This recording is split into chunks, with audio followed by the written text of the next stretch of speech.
এদিকে হিলি স্থলবন্দর দিয়ে ভারত থেকে শুরু হয়েছে চাল আমদানি হচ্ছে শম্পা কাটারি জাতের চাল। কেজিতে দাম কমেছে ৪ থেকে ৫ টাকা পর্যন্ত। এ বিষয়ে বিস্তারিত জানাতে হিলি স্থলবন্দর থেকে সরাসরি যুক্ত হচ্ছেন সহকর্মী সোহেল রানা।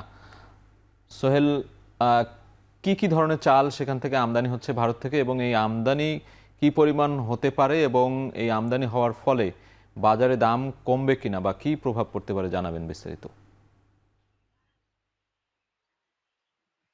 সাজেদ, গেল 18ই জানুয়ারি সরকার 2 লাখ টন চাল আমদানির একটি সিদ্ধান্ত নেয়। এরপরে কিন্তু হিলি স্থলবন্দরে যারা আমদানিকারক রয়েছেন তারা কিন্তু বেশ জোরসোর ভাবে প্রস্তুতি নেয় এবং প্রস্তুতি নিয়ে প্রায় অনুমতি পাবার 3 দিনের মাথায় কিন্তু তারা কিন্তু চাল আমদানি শুরু করে গেল 21শে জানুয়ারি কিন্তু হিলি স্থলবন্দর দিয়ে। এবং হিলি স্থলবন্দর দিয়ে গেল 21শে জানুয়ারি থেকে এখন পর্যন্ত এই গত 3 দিনে প্রায় 1,500 টন কিন্তু ভারত থেকে চাল আমদানি হয়েছে। এই চালগুলোর মধ্যে বিশেষ করে সরু জাতের যে সম্পা কাটারি চাল রয়েছে সেটি কিন্তু আমদানি হচ্ছে, এবং দাম যেটি আমরা দেখছি যে আমদানি শুরুর দিন থেকে দাম প্রায় কেজিতে 4 থেকে 5 টাকা কম দামে কিন্তু বন্দরে বিক্রি হচ্ছে, এবং সেটি বাজারেও এখন বেশ প্রভাব পড়েছে আমরা দেখেছি। তবে এখন পর্যন্ত এই বন্দর দিয়ে স্বর্ণা 5 জাতের যে চাল রয়েছে সেটি কিন্তু আমদানি হয়নি বলে কিন্তু বন্দরের যারা ব্যবসায়ী রয়েছেন তারা কিন্তু বলছেন।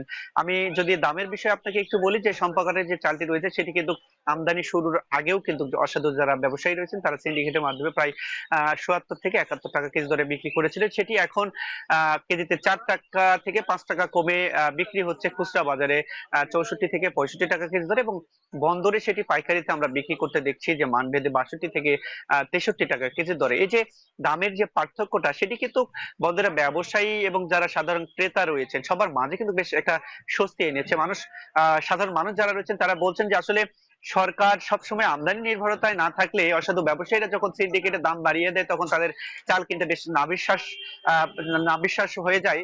যার কারণে সরকারের পক্ষ থেকে তাদের পক্ষ থেকে বারবার দাবি যে আসলে সরকার কঠোরভাবে এই চাল আমদানি নিয়ন্ত্রণ, বাজার নিয়ন্ত্রণ সেটি যদি তদারকি করে তাহলে তো বাজার নিয়ন্ত্রণে থাকবে, এবং দামের যে বিষয়টি সেটিও কিন্তু বেশ নিয়ন্ত্রণে থাকবে বলে কিন্তু তাদের পক্ষ থেকে বারবার করে দাবি জানানো হয়। এবং আমি হিলি স্থলবন্দরের ব্যবসায়ীদের সাথে কথা বলছি, তারা বলছেন যে আসলে দেশীয় বাজারে চালের দামটি কমে যাবার কারণে আমদানির যে গতি সেটিও কিন্তু বেশ কম হচ্ছে বন্দরে। কারণ আগে 75 থেকে প্রায় ৭৭ ট্রাক চাল এখানে এই বন্দর দিয়ে আমদানি হতো, সেটি এখন কমে আমদানি হচ্ছে 10 থেকে 15 টাকা। এটি আরো বাড়লে দাম আরো বেশ নিয়ন্ত্রণে আসবে এমন কিন্তু এখানকার ব্যবসায়ী যারা রয়েছেন তারা কিন্তু বলছেন। তবে সবচাইতে বড় বিষয় হচ্ছে যে এখন পর্যন্ত স্বর্ণা 5 জাতের যে মোটা চাল রয়েছে সেটি আমদানি না হবার কারণে যারা নিম্ন আয়ের মানুষ রয়েছেন সেই দামটির চালের কিন্তু এখনো দামের কোনো তারতম্য আমরা দেখছি না। তারা কিন্তু এটি নিয়ে একটু হতাশার মধ্যে রয়েছে। সেই চালটিও যদি আমদানি হয় দাম নিয়ন্ত্রণে আসবে এবং তাদের জন্য বেশ স্বস্তির খবর কিন্তু বয়ে আনবে বলে কিন্তু তারা বলছেন। সব মিলিয়ে বলা চলে ভারত থেকে